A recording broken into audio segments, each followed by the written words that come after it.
Alors donc, bienvenue pour cette nouvelle réunion carnivore. Trois sujets au sommaire. On va parler des oxalates, on va parler de l'adaptation aux carnivores. Ça, c'est quelque chose qu'on voit souvent sur le groupe des gens qui ne mangent pas suffisamment, ne prennent pas suffisamment de viande et s'étonnent que ça passe pas. Et puis, on va parler du sel. Alors, les oxalates, les oxalates, c'est un poison hein, que les plantes, que certaines plantes ont pour nous empêcher de les manger. Et ça, ce que ça fait comme empoisonnement, c'est que c'est une toute petite molécule qui va se coller avec des minéraux, notamment le calcium. C'est très connu en fait les oxalates de calcium, puisque ça représente 80% des calculs rénaux. Donc quand vous avez des reins qui fonctionnent pas super bien, que vous avez de l'oxalate en plus, vous allez faire des calculs rénaux. Et des reins qui fonctionnent pas super bien, c'est ce qui se passe quand vous avez trop d'insuline. Donc, vous avez une bonne explication des crises de coliques néphrétiques qui sont apparemment ce qu'il y a de plus douloureux qu'on peut expérimenter dans le quotidien. Euh, Ça, c'est la façon dont on les connaît. Là, on les connaît moins bien, c'est que souvent, il y a des choses qu'on assimile à autre chose. Par exemple, il y a beaucoup de médecins qui pensent que les crises de gouttes peuvent masquer en fait des crises d'oxalate. Donc, cette façon de se mettre dans les articulations et d'y créer des inflammations, c'est assez typique des oxalates, puisqu'en fait, ça peut, dans certaines formes, se mettre sous forme de petites aiguilles, micro-aiguilles qui viennent attaquer tout. Et il y a il y a donc Sally Norton qui le met grandement en jeu, l'oxalate, dans un certain nombre de maladies mentales. Donc, les deux grandes spécialistes sur le sujet, c'est Sally Norton et Georgia Hill. C'est les deux qui sont le plus en pointe sur le sujet. Euh, et euh, Georgia Hill est une psychiatre formée à Harvard qui a mis le doigt sur l'impact des végétaux dans les maladies mentales. Et Sally Norton, elle, est surtout orientée autour des oxalates en particulier. Alors, le problème avec les oxalates, c'est que ça se stocke assez bien dans les tissus. Donc, vous pouvez en avoir des affections, ça peut causer des tas de problèmes au niveau des yeux, au niveau des articulations, au niveau des, de la digestion, au niveau du tract urinaire et au niveau du cerveau. Euh, Maintenant, quand vous en avez, votre corps va les, votre corps va essayer de les stocker. Je vais désactiver le son de Hydra.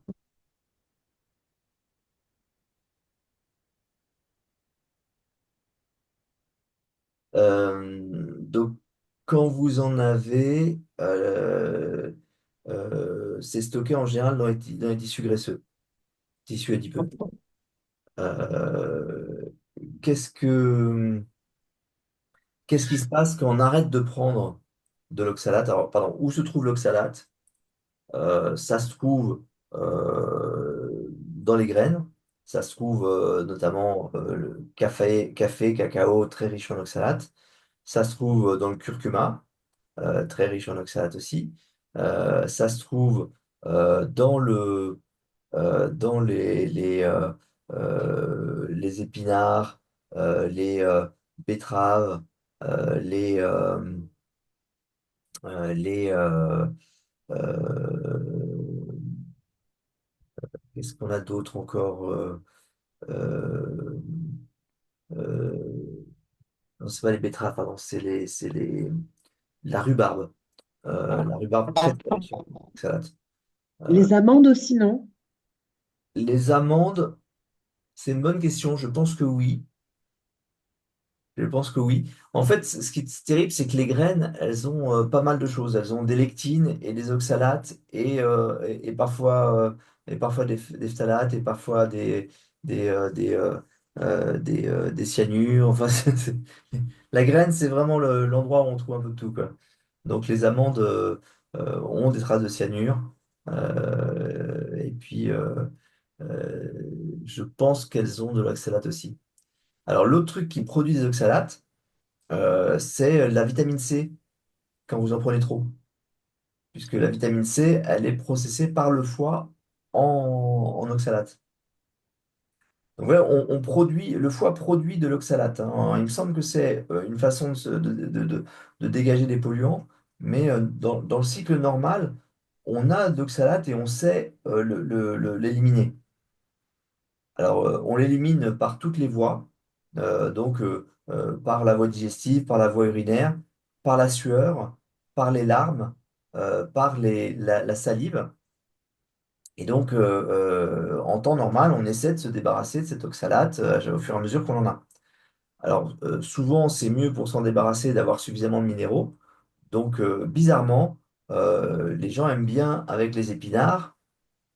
Les épinards, ça se mange Avec de la crème. avec de la crème. Et avec de la crème, donc avec du calcium. Donc on a un oxalate de calcium qui est probablement plus facile à éliminer pour le corps que un oxalate tout seul. Et que ça évite probablement que les oxalates se mettent ensemble et fassent des petites aiguilles, des choses comme ça. Donc qu'est-ce qui se passe quand on va en carnivore et qu'on a eu avant, comme certains, un régime avec des bons produits sains pour la santé, des épinards, des jeunes pousses d'épinards, du curcuma avec du poivre, de la poudre de cacao sans sucre, enfin toutes ces choses qui sont des produits santé, hein, et ben, vous allez relarguer l'oxalate. Alors, ça peut se passer sans que vous en ressentiez rien. Par exemple, quand on a au coin des yeux là des croûtes un peu minérales, un peu dures, c'est d'oxalate. Quand vous avez, alors parfois c'est des boutons qui poussent d'un peu loin, viennent d'un peu profond et qui sont assez épais. Ça peut être des remontées d'oxalate. Euh, donc ça peut se passer très bien et pendant très longtemps. Et parfois, ce qu'on voit, c'est des montées d'oxalate, ce qu'on appelle l'oxalate dumping, qui se passent moins bien. Et là, l'idée, c'est de pas laisser le truc comme ça sans y faire attention. C'est de plutôt chercher à ralentir euh, le, le relâchage d'oxalate. Donc la solution dans ce cas-là, c'est de reprendre un peu d'oxalate pour qu'il y en ait dans le sang et que du coup le corps ne relâche pas, arrête son relargage, hein. Donc le concept, c'est quand il n'y a plus d'oxalate dans le sang, le corps comprend que c'est le moment où on peut se débarrasser. Et parfois, ce relâchage d'oxalate peut provoquer des problèmes. Et donc, arrêter temporairement ce relâchage est une bonne idée. Donc là, sur ce sujet d'oxalate dumping, il y a la chaîne de Elliot Overton, qui s'appelle EO Nutrition, EO Nutrition, qui en parle très bien. Il a fait des vidéos entières sur le relâchage et lui, il le voit lui c'est un thérapeute, donc il voit un peu le- le- la solution chez des gens chez qui ça se passe pas bien, quoi.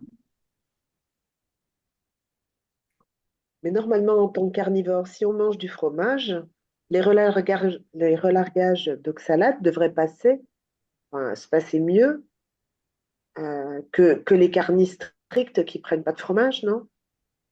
En principe, mais c'est vraiment difficile à dire parce que je pense que c'est pas, je pense pas que ce soit, tu vois, directement l'oxalate, mais je pense que c'est l'oxalate en conjonction avec d'autres choses. Ok. Bah, notamment, tu vois, l'oxalate est souvent il y a des gens qui souffrent d'infections urinaires à répétition. Et ben ça peut être l'oxalate qui favorise en fait des développements bactériens là où normalement le corps le traite très très bien. Ouais, ok, ok. Mm. Ça peut être ça, alors donc on parlait de l'oxalate. Pourquoi? Parce que sur le groupe là il y en a quelques-uns qui ont posé la question du tartre. Et le tartre, ça peut être un dépôt d'oxalate de calcium. En temps normal, le tartre, c'est la mécanique normale de régénération des dents. C'est-à-dire que la salive, c'est jamais que du sang qui est filtré par les glandes salivaires et qui contient ce que le sang contient, sauf les globules rouges et les lymphocytes, etc. Mais dans lequel le corps va rajouter des agents anti, euh, enfin, pour lutter contre la douleur, des anesthésiants. Et il va y avoir dans cette salive du calcium pour refaire la structure de la dent. Donc la dent, en principe, est supposée recevoir du calcium en permanence et se reminéraliser au fur et à mesure qu'elle s'est abîmée au fil de l'eau. Maintenant, il y a le fait d'avoir une faune bactérienne et à proximité de la dent qui fait que les dépôts ne peuvent pas se faire normalement. Et c'est ça le tartre. Quand on a pas, s'il y a en plus de l'oxalate, moi, mon hypothèse, c'est que ça fait un tartre qui n'est pas aussi solide et aussi installé que le tartre qu'on a d'habitude, mais qui est un peu la même nature, c'est-à-dire de l'oxalate de calcium qui vient qui s'élimine par la salive et qui vient se coller aux dents. Et je pense que ça fait une différence avec un tartre qu'on ne peut pas enlever, sauf si on a des outils métalliques comme les dentistes, et du tartre qu'on peut enlever simplement en grattant avec son ongle. Mais c'est une hypothèse, hein, j'ai pas posé la question à mes copains dentistes. Ouais. Bon, en grattant avec l'ongle, ça suffit pas. Il faut y aller quand même avec quelque chose de métallique. C'est, Mais ouais. Donc, ça dépend, effectivement. Alors, d'ailleurs, le tartre, on voit bien, il vient se mettre en face des sorties de salive. Donc, les sorties de salive, c'est en dessous de la langue, et donc ça vient ouais, sur l'intérieur des dents. Et puis, ouais, c'est extérieur sur la joue, donc ça vient sur le côté des dents. Donc, c'est ouais. ces deux endroits où on voit beaucoup de tartre, en fait. Alors, pour continuer là-dessus, moi j'évite d'une manière générale le dentifrice pour deux raisons.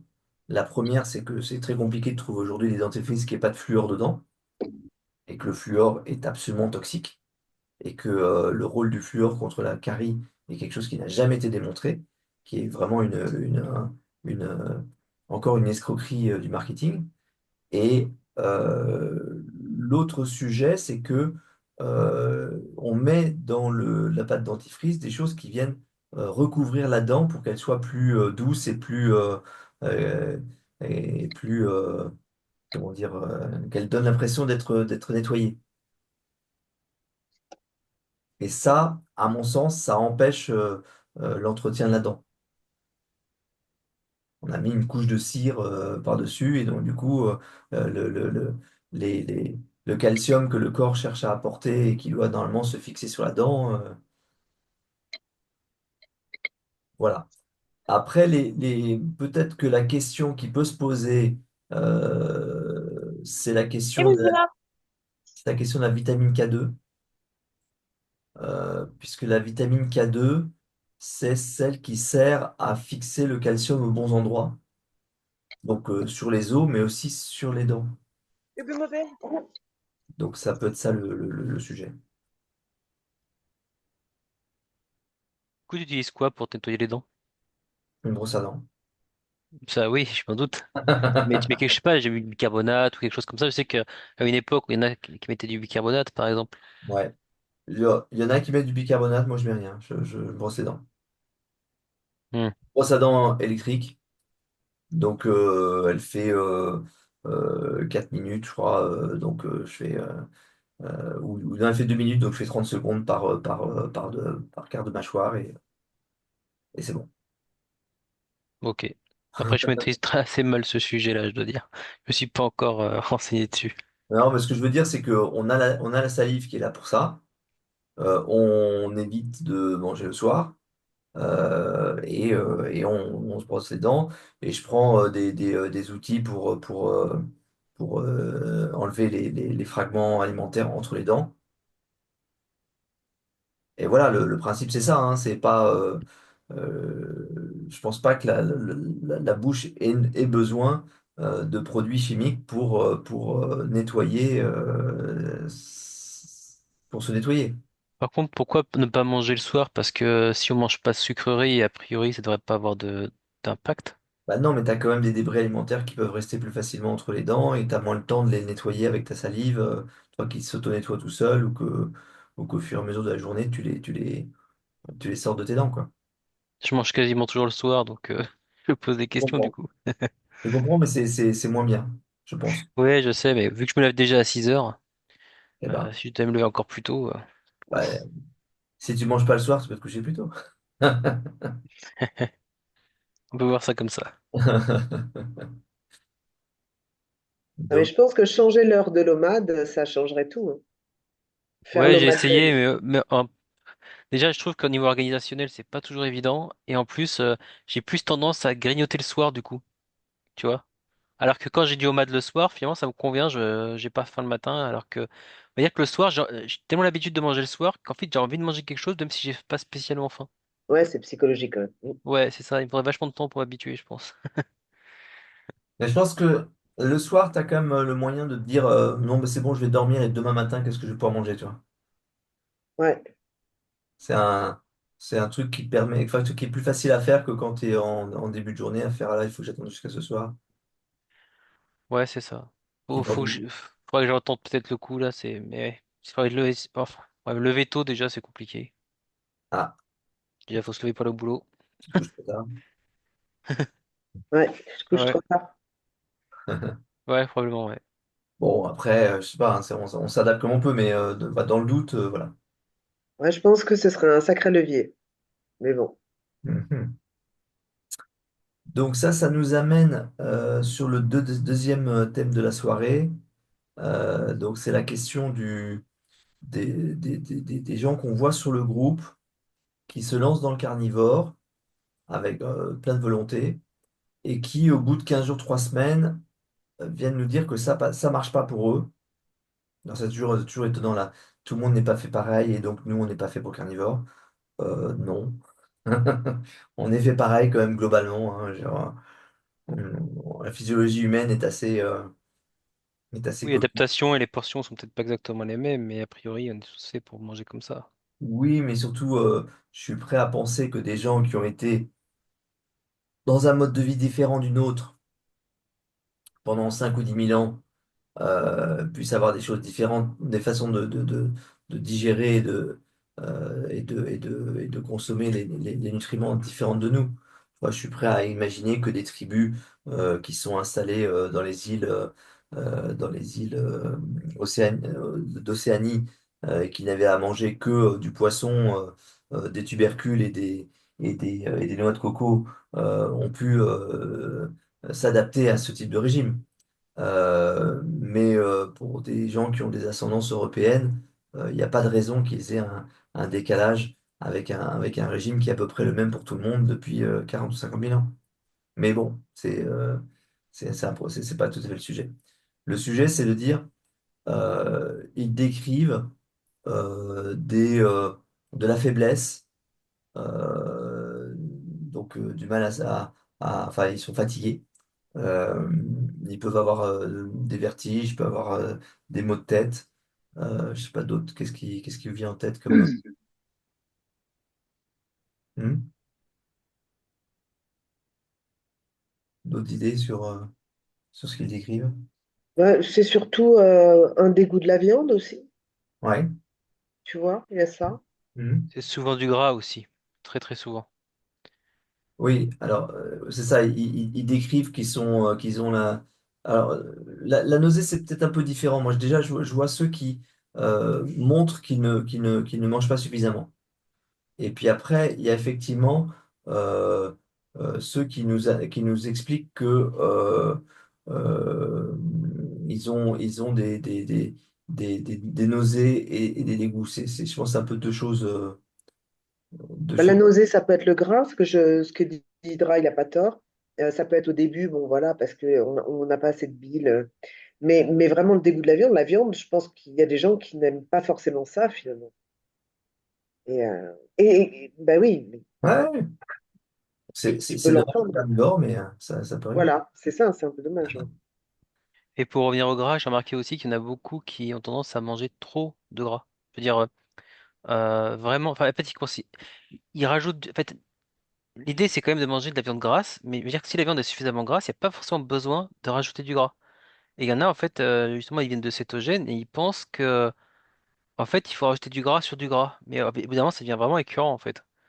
Faut manger ce qu'il faut de gras, mais il faut pas forcément se noyer dedans. Déjà, il faut compter dans la viande qu'il y a du gras. Alors évidemment, si on prend des morceaux ultra secs, si on prend de poulet par exemple, la question n'est pas pareille. Mais sur du bovin, une viande de bovin bien grasse, on va se retrouver à peu près 18% de protéines et 20-25% de gras. Et donc, du coup, on est dans un 75-25 entre le gras et les protéines en matière de calories. Donc, on est dans un régime très cétogène. Quand on est sur des moments où il y a moins de gras, souvent ça fait 20% de protéines et 15% de gras. Donc là, on est presque plutôt sur un 60-40. Donc on n'est pas ça peut manquer un peu de gras. Maintenant, le premier point sur lequel je voulais entrer, c'était on a des gens qui en fait nous montrent clairement qu'ils manquent d'énergie. Ça allait très bien au début, puis tout d'un coup, au bout de 15 jours, ils n'ont plus d'énergie. Ça, c'est très typique des gens qui ne mangent pas assez. Et disons ce qu'on préconise sur le groupe, c'est d'aller sur les 2 grammes par kilo et par jour de protéines, soit à peu près 10 grammes de viande par kilo et par jour. Donc quelqu'un qui fait 75 kilos va devoir manger 750 grammes de viande grasse, de steak haché à 20% si vous voulez. Voilà. Et si on fait pas ça, bah, la conséquence, c'est que on se retrouve à avoir euh, à être en hypocalorie, à être en manque d'énergie. Et donc, ça se caractérise par de la faiblesse, des maux de tête, euh, des, euh, des palpitations, etc.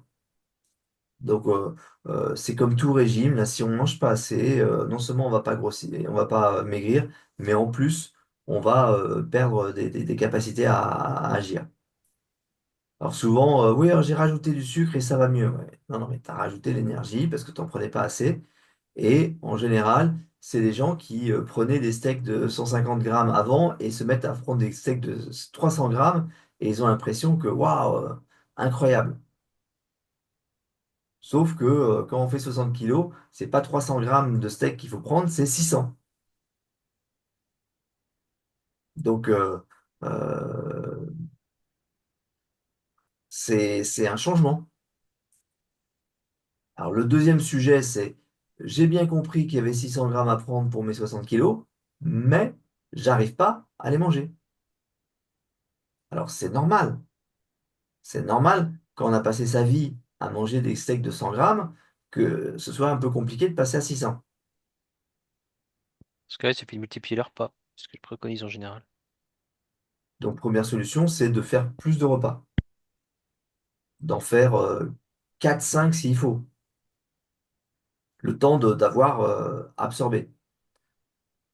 Donc, physiologiquement, ce qui se passe derrière ça, c'est qu'on a une digestion qui demande, pour s'occuper des protéines et s'occuper des lipides, qui demande une production d'enzymes qu'on peut avoir perdue.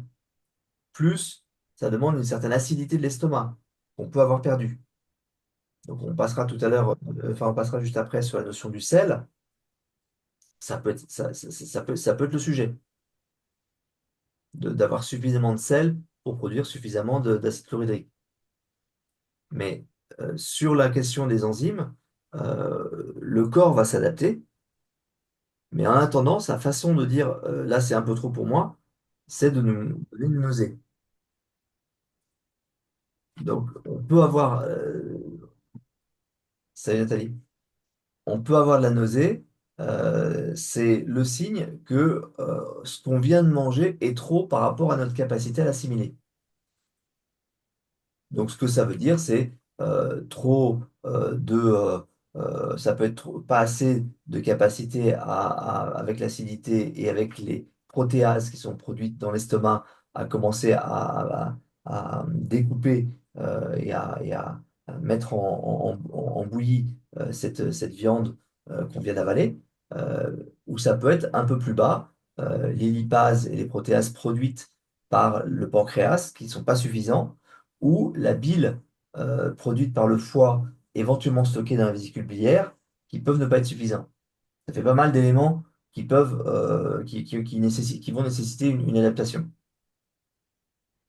Donc, augmenter la fréquence, enfin, augmenter le nombre de repas est une bonne façon. Ne pas boire d'eau pendant qu'on mange.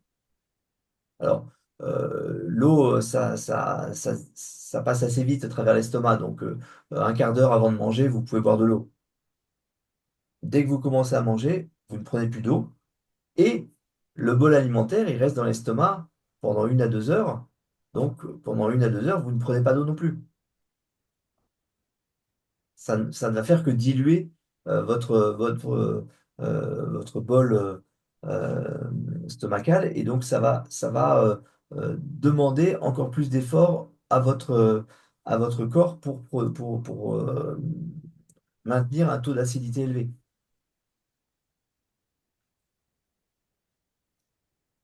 Donc entre ça et ça, normalement, ça se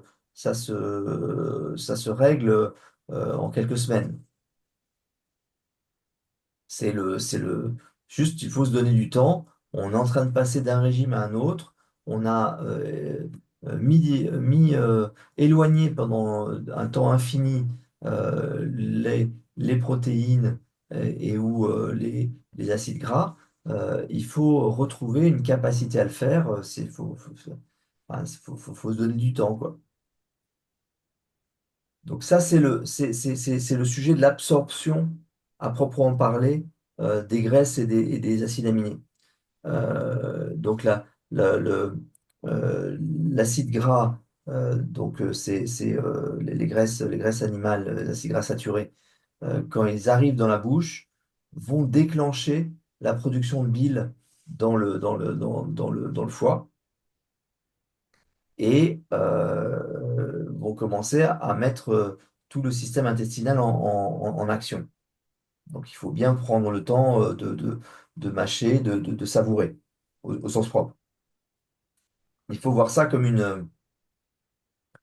les machines à laver modernes qui analysent le linge pour savoir quel programme elles vont mettre en place et quelle quantité de lessive il faut qu'elles prennent. Là, c'est un petit peu la même idée, hein, parce qu'il y a une notion d'enzyme dedans.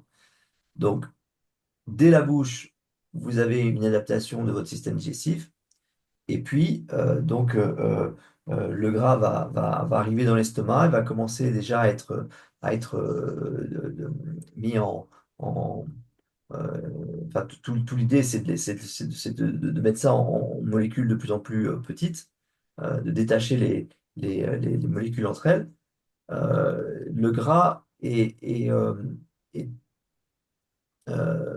assimilé par le corps assez haut dans le système digestif, contrairement à ce qu'on dit. Quand on dit, on a l'impression que le gras, ça met longtemps à être digéré, c'est lourd. En fait, c'est lourd parce que ça, c'est digéré très tôt dans le système. C'est dès la sortie de l'estomac. Donc, ce qu'on avale va dans l'estomac. L'estomac, c'est très, très acide et c'est un muscle qui comprime et qui compacte, enfin, qui va triturer en fait la nourriture de la même façon que nos dents. Donc, il y a de mémoire, c'est 15 contractions par minute. Et puis, il a un sphincter au-dessus et en dessous. Donc, le sphincter au-dessus, c'est quand il se relâche, ça fait les reflux acides. Et ça, c'est le signe que l'estomac n'est pas assez acide. Donc, contrairement à l'idée reçue, il ne faut pas prendre de la, de- du, comment on appelle ça, les, euh, le bicarbonate. On ne va pas prendre du bicarbonate pour baisser l'acidité. C'est contraire à ce qu'il faut faire. Il faut au contraire plutôt prendre du vinaigre que prendre du bicarbonate. Et c'est parce que c'est suffisamment acide que la valve, le- le sphincter va se fermer. Et puis donc il y a un sphincter en bas qui s'ouvre pour laisser passer ce qui a été suffisamment malaxé et ça va se retrouver immédiatement tamponné justement par une forme de bicarbonate que envoie le pancréas pour éviter de brûler l'intestin avec ce contenu très acide. Et avec ça, vont être injectés des enzymes qui sont des lipases et des protéases. Donc des lipases pour découper les lipides, des protéases pour découper des protéines. Et donc l'idée, c'est découper les protéines sous forme d'acides aminés, éventuellement un peptide de deux ou trois acides aminés, mais c'est le maximum de ce qu'on absorbe. Et puis, les lipases vont essayer de découper en acides gras qui vont s'entourer dans une membrane et passer la paroi intestinale, donc que je vous disais très haut dans l'intestin, vers non pas le sang, mais le système lymphatique qui va le pomper jusque dans le sang, enfin jusque dans le cœur. Et c'est au niveau du cœur que les graisses arrivent et elles sont réparties dans l'organisme dès ce moment-là, vont arriver dans le foie pour tout ce qui n'a pas été absorbé et repackagé dans un container qui va passer du kilomicron, qui est ce qui sort de ce qui passe dans le sang depuis, enfin ce qui passe ce qui traverse la barrière intestinale, jusqu'à des HDL et des LDL quand c'est passé dans le foie. Donc ça, c'est le circuit de des acides gras. Et les acides aminés, donc eux sont découpés, enfin les protéines sont découpées en acides aminés. Les acides aminés vont passer grâce à du sodium, d'où l'importance du sel, dans le sang et qui va les envoyer via la veine porte au foie. Et là, le foie va les répartir à son tour. Vous voyez, deux circuits un peu différents, mais qui interviennent tous les deux dans le haut du duodénum. Donc, c'est un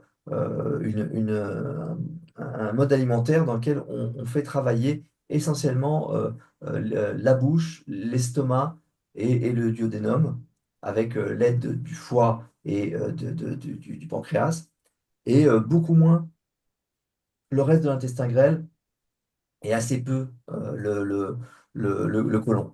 Le côlon va servir surtout en carnivore à récupérer l'eau qu'on a dans le contenu intestinal. Donc, quand on a ça en tête, on voit toutes les adaptations que le corps va devoir faire pour euh, absorber les graisses et les acides aminés qu'on n'était pas habitué à absorber. Oui, j'ai oublié de parler du rôle de la bile.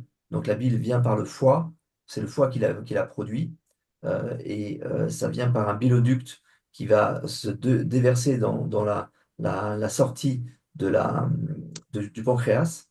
Et il y a une vésicule biliaire qui est sous le foie, qui sert à stocker, à concentrer la bile pour être envoyée quand on sent qu'il y a beaucoup de graisse qui va arriver.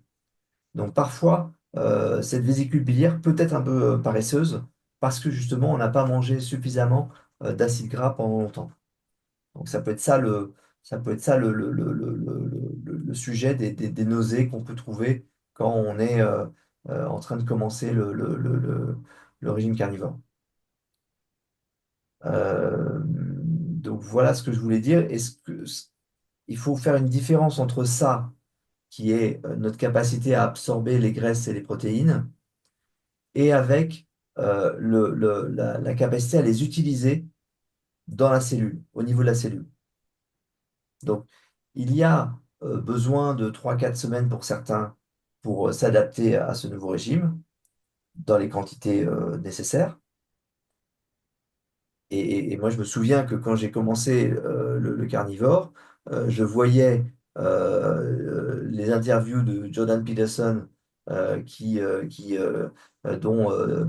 c'est Joe Rogan qui expliquait qu'il avait dîné avec lui la veille et qu'il s'était envoyé un steak d'1 kilo. Et je voyais pas comment on pouvait faire ça. Et aujourd'hui, je vois très bien comment on peut faire ça. Ça prend un peu de temps, mais ça passe très bien. Donc il y a l'adaptation, elle est dans cette capacité à prendre des quantités suffisantes de viande grasse. Ouais, c'est vrai, moi je peux manger presque 1,5 kg en un seul repas maintenant. Alors que je me rappelle au tout début, déjà quand je mangeais 400 grammes, j'étais bien quand même. Ouais, c'est ça. Ouais. Du coup, je mangeais 2 repas la première année, puis la deuxième année, justement, je suis passé en homade et je mange Et complètement les mêmes quantités, mais alors c'est vrai qu'on a sauf des que d'un gens coup. on a des gens qui viennent à nous depuis un régime cétogène, et donc bah, souvent pour eux, au mat, c'est important, etc. Alors, ouais, c'est important. Enfin, c'est pas mal. C'est bien fait. Moi, je trouve que c'est pas mal parce que ça met au repos le système intestinal entre deux repas, quoi. Je pense par contre qu'il faut éviter de faire ça dès le début. Voilà. Voilà, c'est pas la priorité. La priorité, c'est de manger suffisamment.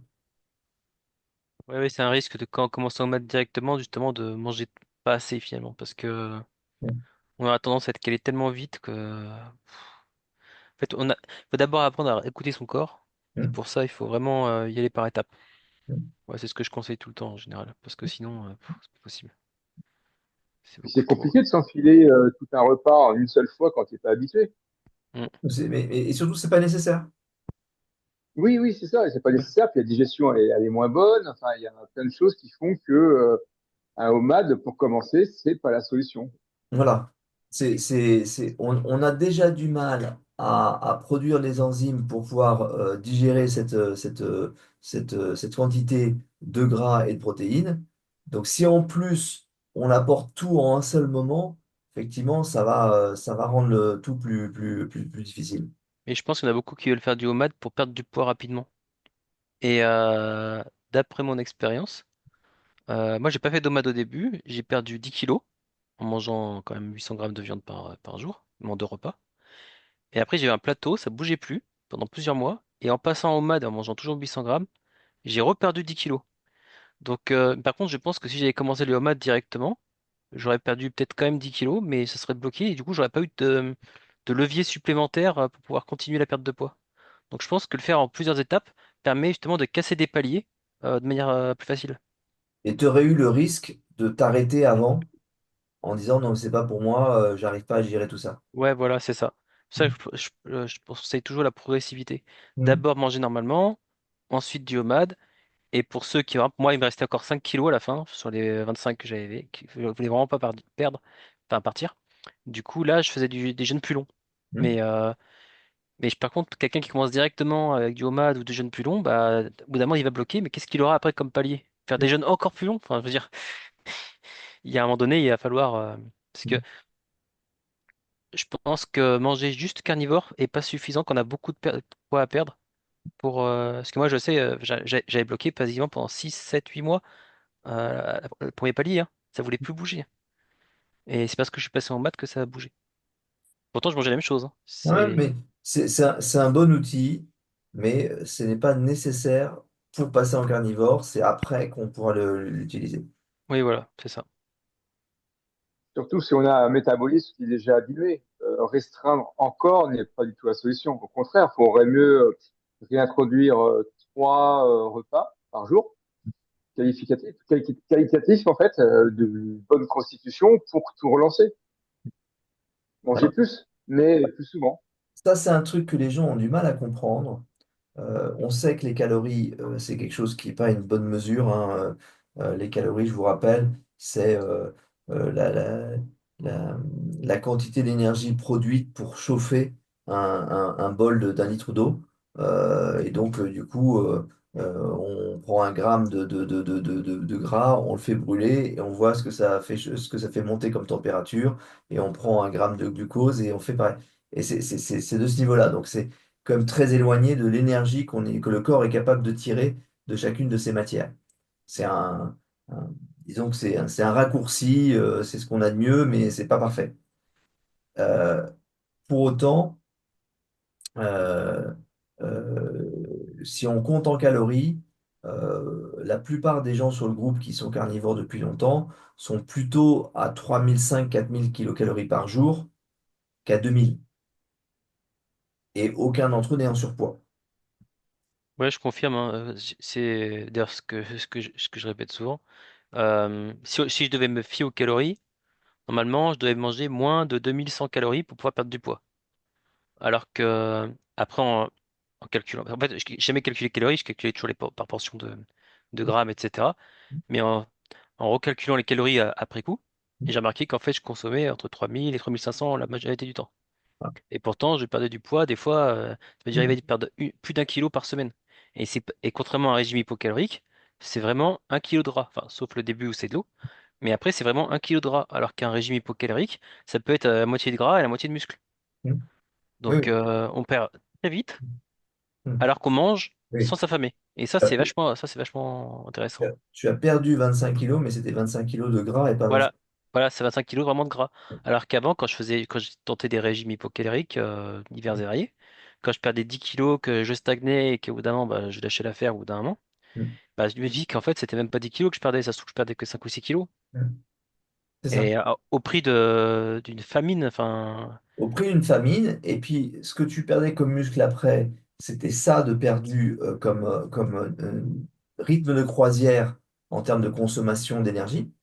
Donc, avec la même énergie, une fois que tu as fini ton régime, avec la même énergie qui normalement te tenait à te maintenir en poids, et ben, tu reprends du poids. ouais, c'est ça. Tu T'as- as Vu que tu as des moins effets. de muscles, tu consommes moins d'énergie, tu as moins de réserves de glycogène pour pouvoir absorber l'excès de sucre. Tu as la leptine aussi qui est dans les choux parce que elle dit t'as faim, t'as faim, t'as faim, du coup elle va tout stocker. C'est ouais non mais c'est une catastrophe les régimes hypocaloriques, hein. Ça Voilà. marche pas, hein. Donc, J'ai essayé pendant 10 ans, ça marchait pas, hein. donc Et là en carnivore, pouf, soyons très clairs, en carnivore, on n'est pas en hypocalorique. tout à fait. On mange autant qu'on a faim, on fait pas d'excès, mais on mange autant qu'on a faim. Et les 10 grammes par kilo de viande par jour, c'est ce qu'on prend au début et après on voit ce qu'on a envie. Mais dans les 2 premiers mois, faut- je ne pense pas qu'il faille descendre en dessous de ça. 10 grammes par jour et par kilo de viande, parce que c'est un moment où on doit reconstituer des stocks de protéines qu'on a perdus très probablement, parce qu'on les a probablement pas à manger assez. Donc on a perdu du muscle et on a perdu du squelette. Et sans compter les hormones qui tiennent pas, etc. Donc, Voilà. dans un premier temps, ça me paraît très important de tenir ça. Ça fait beaucoup. Si on a encore faim, de prendre du gras en plus. Et puis, ça va bien se passer, c'est-à-dire qu'il y a un moment où on va être capable de dire non mais aujourd'hui j'ai moins faim, aujourd'hui j'ai plus faim. J'ai plus faim. Mais ça vient plutôt après. Faut pas l'idée de écouter votre corps. Au début, votre corps, il n'en sait rien. Ça fait 20 ans qu'il n'a pas mangé suffisamment de viande, donc il peut pas vous dire qu'il a assez ou pas. Oui, c'est pour ça que je dis de se forcer au moins pendant les 2 premiers mois, il faut pas se poser de questions. Tu fais un rapport 1-1 avec les 10 grammes là, que tu conseilles, qui est très bien. Et Hmm. c'est après que tu sais si tu... honnêtement, je comptais plus, hein. Des Ouais, fois, je ouais. mangeais plus de gras, des fois, je mangeais plus de protéines. C'était pas forcément un rapport 1-1. Des fois, je mangeais plus de gras, 2 fois plus de gras que de protéines. Des fois, c'était l'inverse. Mais globalement, en fait, c'est là qu'on remarque que c'est assez stable. En fait, la satiété, elle vient assez naturellement aux mêmes proportions, en fait. Ouais. Donc, j'avais remarqué que je crois que je devais manger 140 grammes de protéines pour 200 grammes de gras en moyenne. Donc, voilà. Après, des fois aussi, réduire le gras, mais de manière vraiment limitée vers la fin, peut permettre de faire perdre vraiment les quelques derniers kilos qui restent. Je sais que moi, par exemple, sur les 25 kilos, enfin, les 20 premiers kilos, j'ai pas du tout descendu ma portion de gras. Je mangeais enfin, à satiété, clairement. Et ensuite, les 5 derniers, là, ça devenait plus compliqué. Je pense que le corps il devient plus résistant. Je sais pas, il a pas envie que tu perdes du poids. Et alors, ouais, j'avais baissé le gras, mais vraiment de. C'est vraiment pas de l'hypocalorique. C'est genre, imagine que j'avais 200 grammes de gras habituellement, je descendais à 150. Et à côté de ça, je mangeais plus de protéines. Ce qui fait que finalement, je descendais pas tant que ça les calories, mais par contre, on va dire que la quantité d'énergie en gras, elle, diminuait. Ce qui fait que le corps se mettait à taper un peu plus dans mon gras corporel quand même. Donc, mais j'étais toujours quasiment à plus de 3000 kilocalories, hein, donc ça changeait pas grand-chose, hein. Mais sur les derniers gras, enfin sur les dernières périodes, ça peut être bien. Mais il faut pas Ouais. faire ça au début, hein, surtout pas. Moi, enfin, j'expérimente pas mal avec les questions de, de calories liquides. Donc là, depuis le retour de vacances, j'ai arrêté tout ce qui était crème liquide. Ouais, t'as arrêté la crème liquide? J'ai arrêté la crème liquide. J'ai un doute. Non, non, la crème, je garde la crème, mais tu vois, la crème liquide, la crème fleurette, Ah, que je buvais un peu comme ça, je l'ai arrêté depuis la fin des vacances. Et en fait, j'ai perdu 2,5 kg depuis la fin de vacances, en un mois.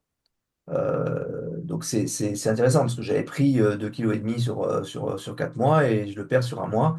Et c'est uniquement, tu vois, un aliment en fait, qui, à mon hypothèse, c'est qu'il est mal calculé par le corps. Le corps, c'est pas vraiment ce que ça représente comme énergie. Et donc, du coup, il se rend pas compte qu'on a pris l'énergie et il continue à t'en demander. ouais, c'est ça. Il faut Excuse-moi, manger. c'est quoi que tu prenais comme crème? Parce que moi, ça m'intéresse de prendre 2 kilos. Ben, ouais, c'est des kilos de gras, hein, là, je te confirme, hein. Oui, mais c'est pas grave, j'ai des besoins, là. Ben, Techniquement, forcément, j'ai des besoins, là. Bah, tu manges beaucoup de gras, je te garantis qu'au bout d'un moment, tu vas quand même prendre du mais, poids. mais Ça Moi, marche pas, c'est ce que j'avais ça marche fait pas. mais tu prends, au-delà. tu C'est ce prends que du- j'ai fait au-delà de la satiété. En fait, pendant les 3 premières semaines, je prenais pas de poids et d'un coup, j'ai pris 4 kilos. mais en fait, moi, je te parle de gras liquide, c'est-à-dire un gras que ton corps ne sait pas interpréter. Ok. Donc, la crème fleurette, c'est une crème à 30% de matière grasse. Tu fais attention à en prendre une qui n'a pas de carnage dedans, hein, qui n'a pas d'algues, là, d'émulsifiants. Donc, ça, c'est un peu plus difficile à trouver, mais il y en a. Et en fait, ça, tu peux en boire un demi-litre le matin, et le midi, tu as aussi faim que d'habitude. Alors que tu t'es tapé une dose conséquente de gras, tu vois. Et de la même Ouais, façon, c'est certain. Ouais. Je vais essayer pour que je vais faire des tests, là. tu peux faire À des noter tests. aussi que la crème a aussi du sucre, parce que là, quand tu prends un demi-litre de crème, tu te prends 3 grammes multiplié Ouais. par 5, hein, Non, mais ça, en glucides. Et si tu prends ça plusieurs fois par jour, alors là. ouais, c'est de l'ordre de ce qui est gérable par le corps, tu vois. Je pense pas que ça. Ouais, mais ça se cumule avec les glucides que tu peux manger sur autre chose, tu vois. Des fois, il y en a Alors, moi, qu'on. les glucides, j'en incorpore, je les assimile assez bien. 50 grammes de riz, par exemple, ou 70 grammes de riz ne pose pas de problème. Ça te pose un problème qui est de l'adaptation au gras. Ça repousse ton adaptation au Ouais, gras plus tard. Et ça ouais, repousse. c'est certain. Ouais. Et ça repousse donc ta capacité à bien processer le gras dans tes cellules un peu plus tard aussi. Donc ça, c'est un peu dommage, mais Ok. c'est un autre sujet qu'il faudrait qu'on reprenne un autre jour. Moi, je Euh, pense que ce qui est le mieux, c'est de prendre la crème qui est vraiment très très grasse, genre Isini 40%, parce que justement, comme elle est très grasse, et en fait, elle t'est rassasié, voire écœuré très rapidement, ce qui fait que tu as moins tendance à t'enfiler mais- d'un mais- demi-litre, quoi. oui, mais attends, encore une fois, le point que je te donnais, c'était le point de la calorie liquide par rapport à la calorie solide. C'est-à-dire que la crème que je mets sur mes plats qu'on voit dans le groupe, qui est une crème que je fais revenir et qui est assez nappante, n'a pas le même effet que de la crème que je mettais dans mon bouillon d'os, dans mon bouillon de bœuf, avec deux, trois jaunes d'œufs. Donc, tu vois, je prends le matin, quand je prenais le matin du bouillon, je mettais 2 cuillères à soupe de crème fraîche et je mettais 4 jaunes. Ça, ça me faisait prendre 2-3 kilos ou 3-4 kilos en 3-4 mois. La vache, incroyable. Et quand Moi, ça m'étonne j'arrête, pas. en 2 mois, je retrouve je repère ces kilos. C'est vraiment, toi, moi, c'est mon hypothèse, hein. Mon hypothèse, c'est ton corps a bu une énergie de dingue et ne le sait pas. Et donc, le midi, t'es pas en train de faire, oh non, mais c'est bon, j'ai pas trop faim. Tu bouffes comme d'hab. C'est Donc, très intéressant. ça peut être intéressant pour les gens qui veulent prendre du poids, mais, Ouais, ouais, je confirme, ouais. je pense que c'est du gras. Moi, c'était du poids stocké, quoi. C'était du gras. C'était du gras, quoi. Cet été, ma femme me faisait remarquer que j'avais un peu de gras sur le ventre. La chance. Moi, je vais avoir froid cet hiver encore. Je- Et, et donc, c'est parti en un mois à peu près. Ça, Ok, bon, on n'est pas encore en octobre, là, donc j'ai noté la crème, là, je vais aller en chercher peut-être demain, là, je vais essayer. c'est très très bon, hein. C'est profondément addictif, hein. Faites gaffe. Ne tombez pas dedans non plus. Voilà. Euh, Salut Xavier. Salut. Juste une Bonsoir, Xavier. remarque par rapport à ce que vous dites. Bonsoir à tous. Effectivement, il y a toute une question que la médecine n'entrevoit pas trop, c'est les différentes phases en fait de l'alimentation quand on mange. C'est-à-dire qu'il y a une phase de digestion, il y a une phase d'assimilation, il y a une phase d'élimination. Et en effet, il peut avoir des problèmes sur les trois phases. Donc la digestion, tu en as parlé là au niveau de l'estomac. Il y a aussi toute cette problématique avec les inhibiteurs de la pompe à protons qui font un effet contre-productif puisque forcément ça diminue l'acidité. Et puis l'assimilation, c'est la capacité du corps à ce que les nutriments rentrent dans les cellules, ce qui est autre chose. Juste pour Ouais. préciser, donc inhibiteur de la pompe à protons, c'est ce que le médecin va te donner quand tu as des remontées acides pour diminuer dans l'estomac la capacité à faire de l'acide. Je Et, précise pour ceux qui ne connaissent pas. et donc, en effet, la cinétique de l'assimilation est différente si l'aliment est solide ou liquide. Si les gens, bon, à l'époque, quand on mangeait avec des fibres ou sans fibres, le sucre s'assimilait différemment. Donc les graisses aussi probablement font la même chose, qu'ils soient plus ou moins. Alors s'ils sont liquides et que tu les bois, c'est un peu le problème du jus d'orange. Quand tu bois du jus d'orange, forcément que le sucre va monter en flèche parce qu'il est tout de suite assimilé. Ouais. Donc, s'il doit être partiellement solide, Ouais. l'assimilation va se faire moins vite, en fait, ouais, je pense. Ouais. C'est encore plus net en fait avec la pomme, puisque la pomme peut être solide ou en purée ou en jus de pomme. Et les études montrent que plus on va vers le jus de pomme et plus ça arrive directement dans le sang en très peu de temps. Et même de la purée de pomme et rien de comparable avec de la pomme elle-même. Et les quantités qu'on mange n'ont rien à voir dans les trois cas. Donc, Parce qu'il il y y a a des des fibres limitations. où elles sont réduites. Pardon, Xavier. Parce que les fibres sont réduites ou cassées. Parce que la compréhension qu'a notre corps de ce qu'on vient d'absorber est différente. On est fait pour manger du Ok. solide, tout clairement. Ouais. Bah, c'est pour ça que d'ailleurs le pire aliment qui soit, c'est par exemple le jus d'orange, hein. C'est une bombe glucidique de dingue. Par C'est Mais pire exemple. qu'un par soda, contre, hein. mais par contre, si tu manges de la purée, par exemple, en même proportion glucidique, tu vas avoir les niveaux de glycémie qui vont pas monter aussi, qui vont être plus en plateau qu'en pic, forcément. Donc, et à mon avis, donc il y a des limitations autant sur la digestion que sur l'assimilation, que sur l'élimination aussi. Et il y a des gens qui ont un problème à différents niveaux, qui savent pas éliminer, qui savent pas bien assimiler. Alors ça, c'est des choses c'est de l'individuel, là, parce que forcément, tu as peut-être un problème au niveau de l'estomac, un problème au niveau de la sécrétion de bile, un problème ailleurs, et chaque personne est différente, quoi. C'est Mhm. vrai que c'est pas évident. Ouais. Ouais. Alors, donc, petit truc sur la sécrétion de bile. En fait, la bile, c'est supposé être un système fermé. C'est-à-dire qu'en fait, on la génère dans le foie. Et le foie va d'ailleurs éliminer pas mal de choses grâce à la bile, de choses qui sont dans le corps. Et elle va donc servir à émulsifier la graisse. En fait, la bile, c'est ça son rôle. Et il y a une partie qui sert éventuellement à commencer à digérer, mais c'est plutôt de l'émulsification. Donc, c'est quand vous mettez du savon sur la graisse, ce que ça fait, c'est que ça met la graisse en petites billes encore plus fines pour que ça s'élimine plus facilement. Ça désagrège la graisse en quelque sorte. Et cette,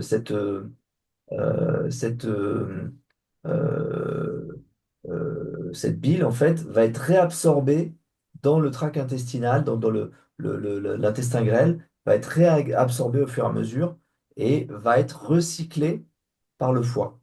Donc, en fait, il y a une forme de circuit fermé. Ce qui est d'ailleurs un problème quand on mange des fibres, parce que les fibres vont prendre une partie de cette bile qui ne va pas du coup être absorbée. Et donc on est obligé de produire beaucoup plus de bile, ce qui est très fatigant pour le corps. Voilà, c'était un petit détail, mais ça me paraît intéressant de le rappeler.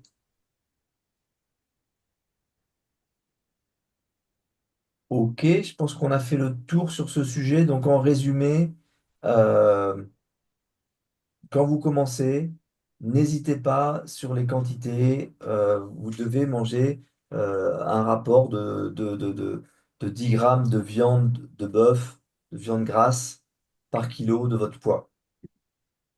Si jamais c'est du fromage, le fromage est plus concentré, il y a moins d'eau dedans. Donc on est plutôt à 6 grammes et demi par kilo. Oui, il faut jouer un petit peu, mais globalement, c'est ça qu'il faut se dire. On a besoin de ça. Si on n'a pas ça, on n'a pas assez de protéines. Et si on a encore faim, on rajoute du beurre, on rajoute de la graisse. Enfin voilà, mais on a eu suffisamment de viande. Euh, Au bout de 2 3 mois, vous commencerez à savoir ce dont vous avez envie et vous commencerez à jouer un peu sur ce qui marche pas. Et prenez le temps. Ça a été pendant 20 ans ou 30 ans des mauvaises habitudes. Donc ça va venir, ça va juste prendre le temps de se remettre. C'est pas, c'est, on est, euh, on est dans la bonne direction, donc il faut accepter que ça va se faire. Alors, ça nous amène sur le troisième sujet, qui est le sujet du sel. Alors, le sujet du sel,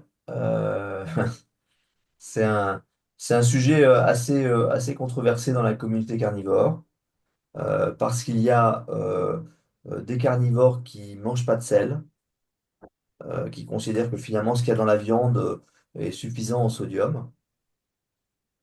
Alors, c'est un premier choix. Euh, Sur le sel, ce qu'on sait du sel, c'est que dans tous les pays qui ont un libre accès au sel, les gens se mettent entre 10 et 12 grammes de sel par jour. Et ça, c'est quelque chose qui ne bouge pas. Euh, C'est-à-dire que c'est pas parce qu'on a du sel qu'on va en prendre trop. On va s'arrêter à 12 grammes. Et donc, il y a pas contrairement au sucre, une notion de... on est passé de 5 kilos à 60 kilos en, en 60 ans. On mange probablement beaucoup moins de sel que nos ancêtres qui, notamment, conservaient la viande grâce au sel. Donc, ils mettaient la viande dans du sel et essayaient de la dessaler après. Donc, pour dire que trop de sel n'a pas l'air d'être un problème par rapport à pas assez de sel. Et ça fait référence à des études qui ont été faites sur la base de sodium dans l'urine, donc qui est un bon moyen de mesurer la consommation de sel qu'on a eue, et qui montrait que finalement les gens qui ne buvaient pas, qui ne mangeaient pas assez de sel avaient beaucoup plus de chances de mourir, c'est-à-dire 2 fois plus de chances de mourir que ceux qui mangeaient 2 fois plus de sel. Vous voyez, les gens qui mangent 24 grammes de sel par jour ont 2 fois moins de chances de mourir que ceux qui mangent 5 à 6 grammes de sel par jour. Et voilà, donc c'est une courbe qui monte très haut quand on descend vers le moins de sel, et qui monte très doucement quand on va vers plus de sel. Et ce qu'il faut préciser aussi, c'est que les gens, en fait, ils ont toujours peur qu'en mangeant trop de sel, ils aient de l'hypertension, etc. Sauf que Alors, ça, c'est dû seulement parce que l'insuline perturbe le fonctionnement des reins dans un régime glucidique. Mais dans un régime cétogène, dans la mesure où il n'y a pas un niveau d'insuline élevé, l'excès de sodium est de toute manière évacué naturellement. Donc il n'y a pas ce risque en fait tu as sauf raison. pathologie très particulière, mais Ouais, normalement, pour une personne normale, il n'y a pas de ce risque. tu as raison de le signaler. Il y a eu une étude en 2002-2003 dans ces eaux-là qui montrait, dans des conditions discutables, que si on diminuait la quantité de sel, on avait une baisse de la surtension artérielle. Le problème, c'est que ce que cette étude ne disait pas, c'est que si on augmentait le potassium, on avait aussi une baisse de la tension artérielle. La tension artérielle pathologique qu'on voit aujourd'hui parmi nos concitoyens est essentiellement liée effectivement à cet excès d'insuline qui va retenir dans les tissus, en fait, qui va apporter un chaos au niveau de l'équilibre des minéraux. D'après Euh, ce que j'ai étudié, en fait, cet excès de sodium avait tendance à extraire le sodium, enfin, cet excès d'insuline avait tendance à extraire le sodium directement des reins pour les remettre dans le sang, en fait. Ce qui fait qu'en fait, le rein n'arrive pas à excréter le sodium, en fait. Quand le sodium arrive dans les reins, bah, en fait, il est recapté, d'après ce que j'ai vu dans la conférence de Paul Mason. il permet de recapter le sodium. C'est une hormone qui s'appelle l'aldostérone. Et l'aldostérone, c'est fait par la-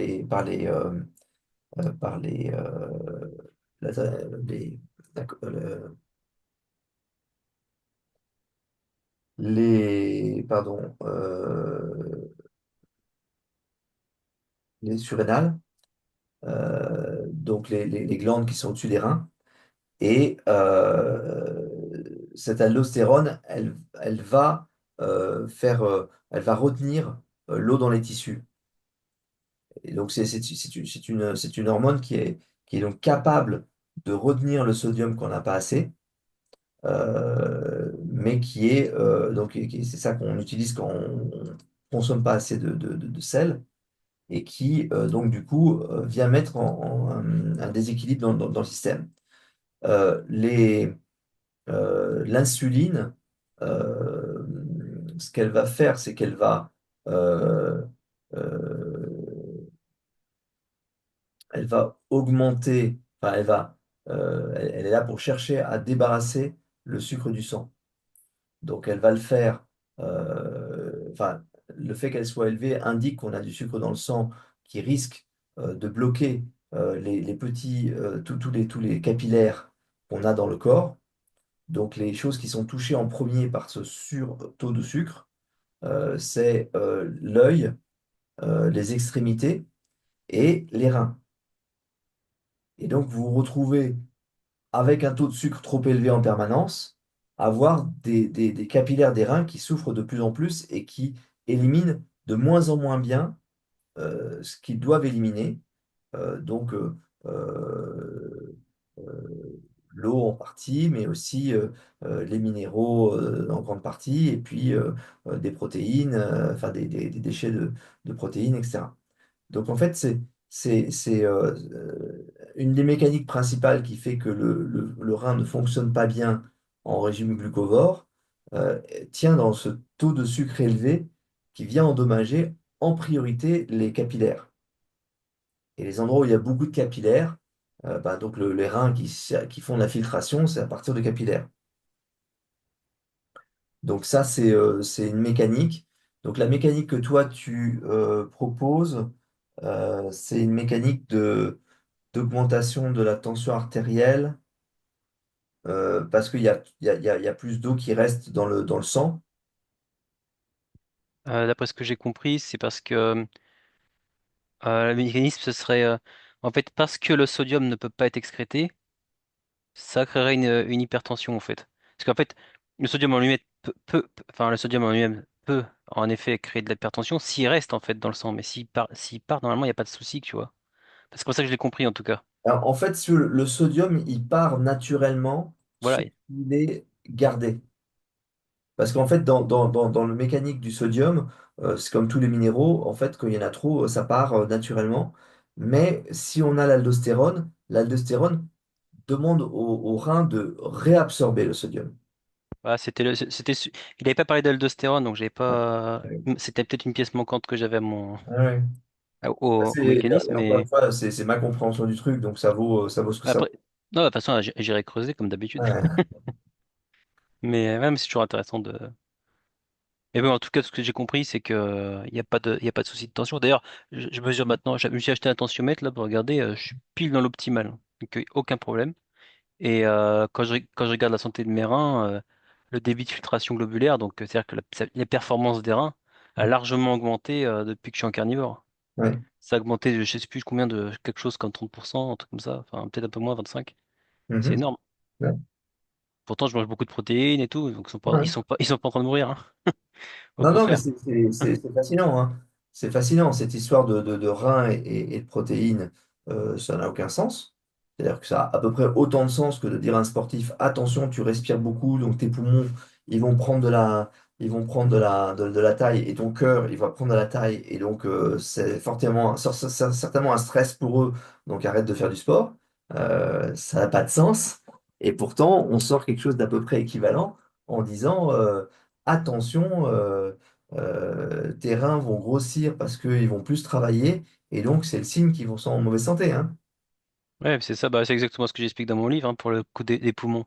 Je dis que quelqu'un qui se met à faire du sport et qui d'un coup a des problèmes de respiration, etc., c'est pas parce qu'il a respiré beaucoup d'air, c'est parce que peut-être il a un autre problème qui du Mhm. coup a été mis en évidence par le fait qu'il a plus sollicité ses poumons. Ouais, Bah, c'est pareil finalement avec les reins. Les reins, normalement, ils sont censés extraire les protéines. Donc si en augmentant tes protéines, tu remarques que tu as peut-être une insuffisance rénale ou autre, c'est peut-être parce que tes reins étaient peut-être déjà endommagés à l'origine. Et généralement par les glucides d'ailleurs. ouais, très probablement. C'est intéressant aussi cette question d'aldostérone, dans le sens où il y a des personnes qui, avant même de goûter leur plat, foutent du sel. Mhm. Et il y en a d'autres qui le font pas. Alors ça peut être par éducation, mais au final, il y a aussi des gens qui ont un problème d'assimilation du sel. Ouais, C'est-à-dire qu'ils, alors probablement que ça a à voir avec la surrénale, qui ne sécrètent pas suffisamment d'aldostérone, et donc il y a une déperdition de sel. Il y a des gens qui ont une déperdition de sel naturelle, et on se dit, oh là là, attention, tu mets trop de sel, t'as même pas goûté, goûte un peu pour voir si c'est salé ou pas. Et donc ils ont besoin de ce sel parce que leur corps ne l'assimile pas correctement. Et ça, ça peut être des pathologies, mais probablement qu'il y a on pourrait faire des analyses fines autour de l'aldostérone, et c'est des choses assez courantes qui sont toujours individualisables, en fait, aussi, hein. ouais. Sachant que en temps normal, le sodium, comme les autres minéraux, quand il est en trop dans le sang, il part les reins le laissent partir tranquillement, hein. Donc on a normalement, si on mange suffisamment de sel, suffisamment de sodium dans le sang. Si jamais le sodium baisse, et contrairement en fait au potassium par exemple, l'aldostérone et la mécanique pour être sûr de ne pas manquer de sodium.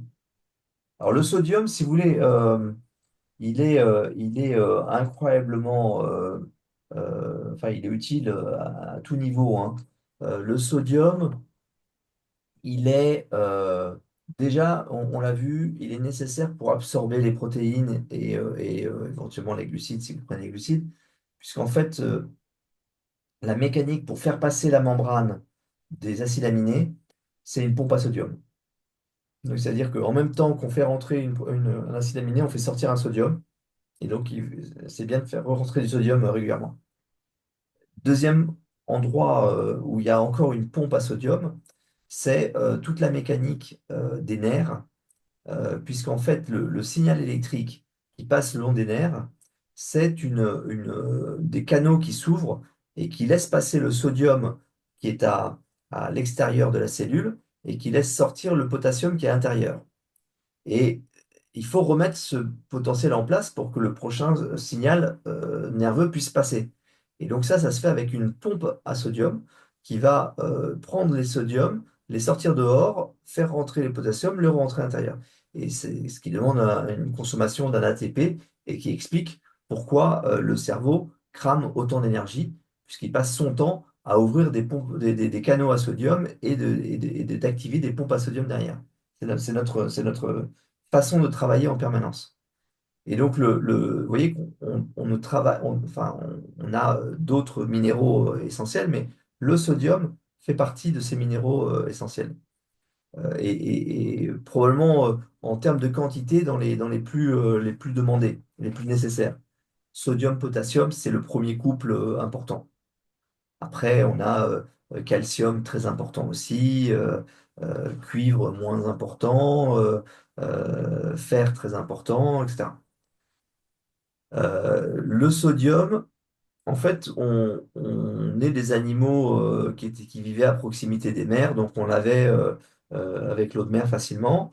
Mais on s'aperçoit que tout au long du développement de l'humanité, au-delà des côtes, ça a été lié soit à de la présence de sodium avec des gisements de sel gemme, soit à des échanges de sel. Donc, de tout temps, le sel s'est échangé. C'était les peaux des animaux qu'on avait sur les hauts plateaux qu'on échangeait contre du sel. Voilà, ça fait partie en fait de ce qu'il y a du commerce humain. Les premiers impôts en Europe, en Occident, ça a été sur le sel. Et le mot salaire vient du mot sel. Le mot salaire vient du mot sel. C'était la ration de sel que recevait le soldat. Donc voilà, très important le sel. Euh, j'entends qu'il y a des gens qui consomment très peu de sel et qui arrivent à survivre. Manifestement, il y a des études qui montrent que euh, pas assez de sel n'est pas trop un problème. Enfin, qu'il y a des gens qui arrivent à avoir des bons marqueurs de santé sans manger suffisamment de sel. Donc, je sais qu'il y avait une conférence qui avait été faite par Amber Heard sur le sujet du sel et qui concluait qu'il n'y a pas forcément de preuves d'un côté ou de l'autre. Elle consomme très peu de sel. Euh, voilà. Et à noter aussi que la plupart du sel que consomment les gens, en tout cas en régime standard, et même d'ailleurs aussi un peu en carnivore, c'est dans les produits transformés. Les charcuteries, le fromage, etc. apportent déjà pas mal de sel. Donc Mhm. les 10-12 grammes, on pourrait penser que c'est beaucoup, que c'est de l'ajout, mais par exemple, en régime standard, souvent, ces 10-12 grammes, on l'a sans même Ah rajouter de oui, sel, hein. oui, non, non, mais c'est même pas une question. Mm. 12 grammes, c'est la moyenne de ce que mangent les Français. Oui, mais souvent, on n'a pas forcément conscience quand, Oui, quand on oui, regarde pas le tableau nutritionnel et qu'on calcule pas. oui, tu as raison. Rien qu'une simple boîte de conserve, même un soda a du sel, hein. Ah oui, tu as raison, tu as raison. On réalise pas. Alors, le soda est un très bon exemple, puisque le soda, a beaucoup de sel. Le soda, en fait, c'est le principe, c'est de mettre le maximum de sel qu'on puisse et de le masquer par du sucre pour que ça donne en soif et qu'on a envie de reprendre. Mais donc aujourd'hui en France, les Français en moyenne, qui sont plutôt sur un régime glucovore, vont consommer 12 grammes de sel par jour.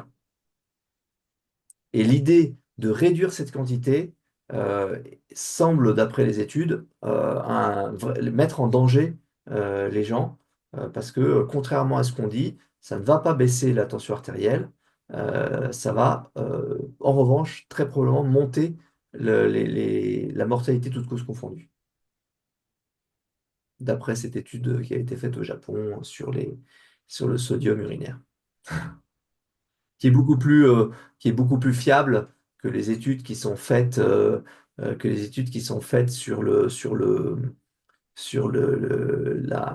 questionnaires les questionnaires qu'on impose aux gens. Ouais, les questionnaires, on peut faire dire n'importe quoi. Et voilà. Et non, et puis surtout, les gens ne se souviennent pas toujours très très bien du sel qu'ils ont mis. Oui, voilà, c'est ça. Et les gens qui sont en bonne santé, qui ont appris que c'était bien de ne pas prendre trop de sel, vont déclarer moins de sel, etc. Ouais, il y a plein de biais. Puis même la fonction de comment est orientée la question aussi, s'ils oublient certains éléments, etc. Exactement. Par exemple, ouais, c'est ce que je mettais dans mon livre. Par exemple, je mettais l'exemple pour la viande, pour savoir si elle est plus ou moins dangereuse. On te demande si tu manges plus ou moins de viande, mais on te demande pas forcément comment tu la manges. Parce que quelqu'un qui va par exemple souvent au fast-food, ouais, il mange plus de viande que les gens, mais il mange aussi beaucoup plus de glucides. Donc, en fait, ça veut rien dire. En fait, leur questionnaire, il faut, en fait, comme je dis, ça sert juste à positionner une hypothèse en fait, un questionnaire. C'est pas une preuve. Et après, il est censé faire une étude expérimentale à côté pour valider cette hypothèse. Ce que font pas toujours ceux qui mettent en avant ces questionnaires. Indeed. Good, bah écoutez, je pense qu'on a fait le tour, non? Est-ce qu'il y a des choses qu'on a oubliées? Ça, on n'a pas le brassé, je pense, là, déjà. Bon, bah écoutez, euh, il me reste à vous rappeler que on fait samedi prochain sur la région parisienne, pour ceux qui sont en région parisienne, on fait un déjeuner carnivore. Donc le principe, chacun apporte sa viande et on partage tous ensemble. Ça, c'est samedi.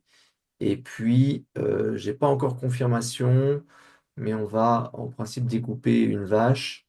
C'est une vache qui a été abattue, qui a été mise pendant 2 semaines au frigo et qui va être découpée par un boucher. Et donc, il va nous montrer toutes les différentes parties de la vache, ce qui peut nous permettre de comprendre un peu mieux ce avec quoi on se nourrit. Et c'est en principe le dernier samedi du mois, mais je vous confirmerai. Ça m'intéresse tout particulièrement depuis le temps que t'en parles. Ça arrive. J'espère que je pourrai y aller. Si c'est pas là, ce sera la semaine d'après. Il faut juste que je C'est remette peut-être le. le 26. Ah, j'espère que ce sera.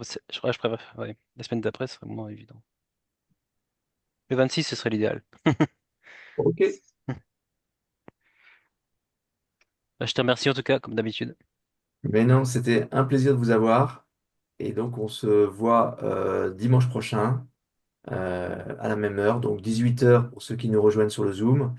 Et puis après, on met la vidéo en ligne 1 heure ou 2 après, le temps qu'elle se processe et que je pense à la uploader.